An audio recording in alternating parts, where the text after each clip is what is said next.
Hello, welcome to the interview here on France24. Well, a former U.S. ambassador to Baku, the capital of Azerbaijan, once described the Caucasus nation as and this is a quote, a very small country on a very significant piece of real estate. Now, few would disagree.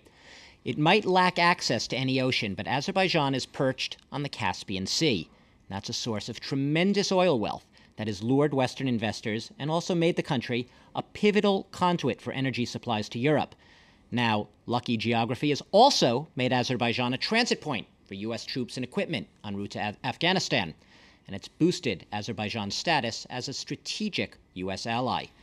But there's a flip side of this success story, and critics say it's a regime that's also engaged in corruption, sometimes even election rigging, and that there have been efforts to clamp down on the political opposition. Now, there's also the so-called frozen conflict with Nagorno-Karabakh. That's a predominantly Armenian enclave within Azerbaijan over which a bloody war was fought 20 years ago, and where peace, even today, remains elusive. Now, my guest here in the studios is Azerbaijan's foreign minister, Elmar Mammadyarov. Thank you very much for being here. You're laughing because I probably still got your name wrong. We practiced before going on air. Welcome to the show. You recently said in a speech you gave that you see Azerbaijan as having the potential to be a bridge builder in the region, as being a peace promoter. Yet at home, you've been unable still to resolve this Nagorno-Karabakh conflict 19 years after the peace treaty, ceasefire was signed in 1994. Why? Why can't you get this conflict resolved? That's true. Unfortunately, not everything depends on Azerbaijan. Yes, you're absolutely right that Azerbaijan is trying to build up its foreign policy, building up a good neighborhood with all of our neighbors. And so to some extent, we succeeded in this policy, because if you look on the map which you show, you find out that we have our neighbors, the Russian, Iranians, Georgia, Turks, and the other countries on the other side of the Caspian Sea, and with whom we managed to build a very good, friendly, strategically important, mutually respected cooperation and relations. The only missing puzzle is Armenia. And it's a big missing link, isn't it? It's a big missing link, which we are very much eager that we should find out the way how we have to deal with the conflict resolution, at least to end around 20% of occupation of our territories. Sir, I don't want to get into the actual statistics. I know the 20% figure is often cited. Some people, as you know, dispute that. What is clear, and correct me if I'm wrong, is Azerbaijan does not recognize Nagorno-Karabakh in any independent status. You consider it occupied territory. Yes, no one is recognized it as an independent entity, including Armenia themselves. Plus, of course, if we take into consideration that the major body for the international relations at United Nations Security Council, you can find out that in 1993, UN Security Council adopted 4 resolutions with regard to the conflict and the basis for the resolution of this conflict. And it's all 4 resolutions is clearly indicated that Karabakh is part of Azerbaijan, territorial integrity, sovereignty, and inadmissibility of internationally recognized borders.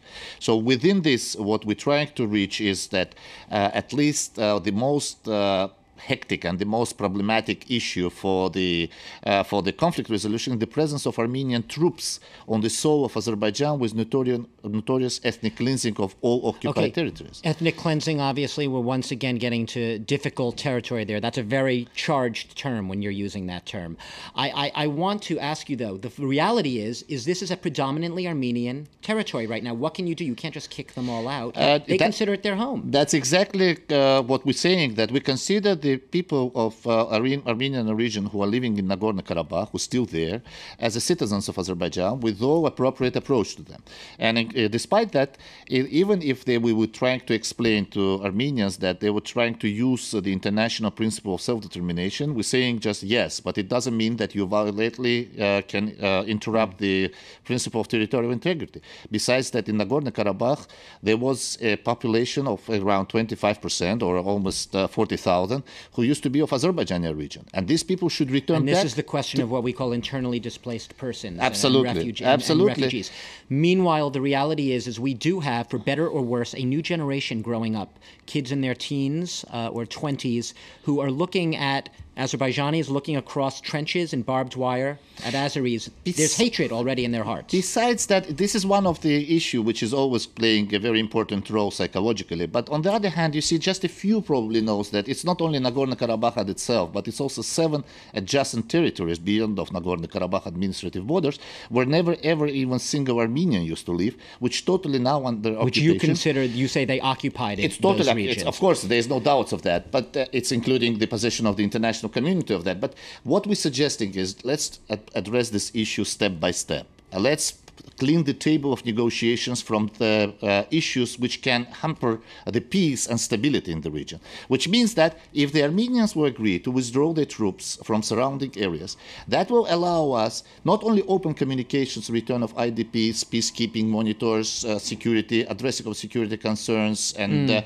reduce the tension, including what you mentioned about the trenches, but as well as we can finally come to the idea of the defining of the legal status of NK. We have seen, especially just looking at Syria right now, what can happen when a relatively small country with some very powerful friends and neighbors erupts in conflict. Do you fear sometimes that at any given moment, if you don't resolve this, that's a very good question, because one of the issue which we definitely face radicalization of the situation. I don't want to make a comparison to any other conflict because each conflict got its own history and roots, but one of the things that if the injustice will go on, of course radicalization will go on, because you correctly indicated about the people's mind, the young generation who didn't see the war and so on and so far. And then you see the development is going on. We'll probably move to other side because Azerbaijan is very dramatically, if I may use this word, develop itself according to the economic performance. And then it comes that the people will be sitting one day and say just why we should sit down and wait for this humiliation when humiliation that's reduced, let's ourselves solve this issue. Let me change track a little bit, talking about development. You were one of the fastest growing economies in the world just a few years ago. You used to supply half the world's oil in the early 20th century. Azerbaijan is famous for its oil wealth. And you have a big pipeline that now runs from Azerbaijan via Georgia to a port on the Turkish port, Eastern Mediterranean. You have tons of oil. Some people would say despite all that oil wealth, average Azerbaijanis are not seeing it. They're not benefiting from it. Which is a little bit overplayed. I believe that the average of Azerbaijan is those who are traveling and visiting Azerbaijan can find out that there is a tremendous changes in the landscape. Not only Baku as a capital, but as well as the regions are rebuilding. A huge investments going into the different infrastructural projects. Only one single I can mention about constructing of the railroad, Baku-Tbilisi-Kars, connecting the railroad network between Azerbaijan, Georgia, and Turkey, which will allow, for example, those who are living on the other side of the Caspian Sea and beyond of that, like in China and so on, using the railroad connection to Europe it will be a connecting missing link between the railroads connection.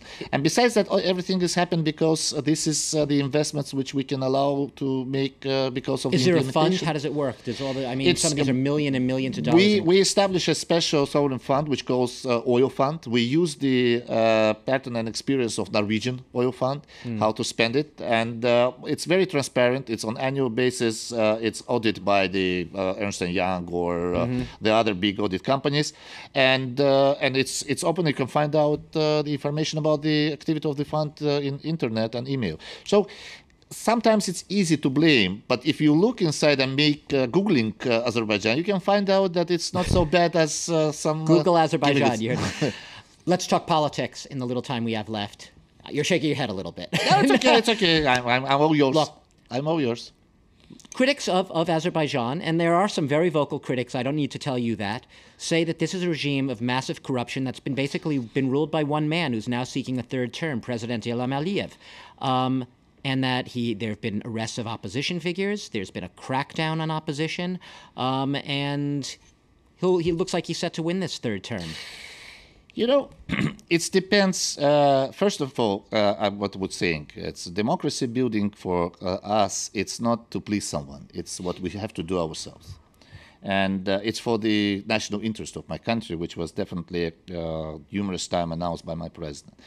It depends how you address and by whom you're addressing the issue. Because I don't believe in conspiracy theory, but unfortunately in some cases I can find out that somebody behind the ugly story of non-existence in case of Azerbaijan And whenever you say it's a process, it's a generational process, what we have to build up. In case of democracy, there's no angels in the world, and you have to admit that. But let me ask you, but why is, stupid question maybe, why is Aliyev seeking a third term? I mean, you know, he's been in power since... and why he should not seeking for the third term? Because he didn't have the constitution changed or whatever in order to enable himself? It was done a few years ago. I believe that it was done correctly from my point of view, that if you're building up the country, and you need, and we are still country in transition with all the risks and challenges which should be faced by any country in transition. And if you just promote through the last 10 years a stability in the country, which allow not only economic performance, but as well as building up the whole social... Stability, I would perhaps suggest you or put to you also, some people would say fresh blood at a certain point is needed. I want to note for our viewers, I'll give you the last word on this briefly. President Aliyev recently signed a law making it a crime to post defamatory and offensive views on the internet, punishable by up to 3 years in prison. That was a law. That's on the books. But it's not only in our case, by the way. Some other countries did it the same. But on the other hand, because we are not only doing... What's he scared of? He's been in power... But it's not a scary one, because we have probably the most open internet and social media in the entire region, including the all post-Soviet countries. And this is, if you look inside that, having the free media, and then you can use it for anything what you want accordingly. Well, so then it's probably the response to what you said. We're going to have to, unfortunately, leave it there. We could go on. I know it's been very... Politics, oil, and Nagorno-Karabakh, all in 11 minutes, 30 seconds. You heard it here on the interview on France24. My guest today has been the Foreign Minister, Elmar Mammadyarov. Thank you very much for joining us and speaking briefly about some of the big issues in your country. Thank you very much for having me here. Thanks to all of you for watching the interview.